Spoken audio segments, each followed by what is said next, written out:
everybody. My name is Mrs. Vitiello, and I'm the school psychologist here at Davis Drive.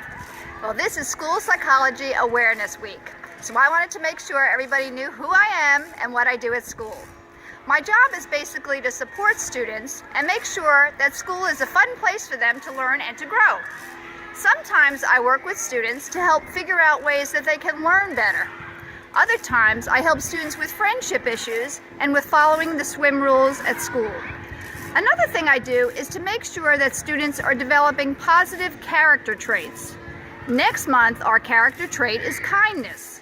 Remember, for Dolphin of the Month, teachers will be looking for students who demonstrate acts of kindness to other students and also to the adults at school. In order to help you start thinking of some ways to show kindness, I've asked my friend Mrs. Potts to sing one of my favorite songs, Humble and Kind by Tim McGraw. Listen closely to the words and it will give you some ideas on how you can be kind to others. Here's Mrs. Potts.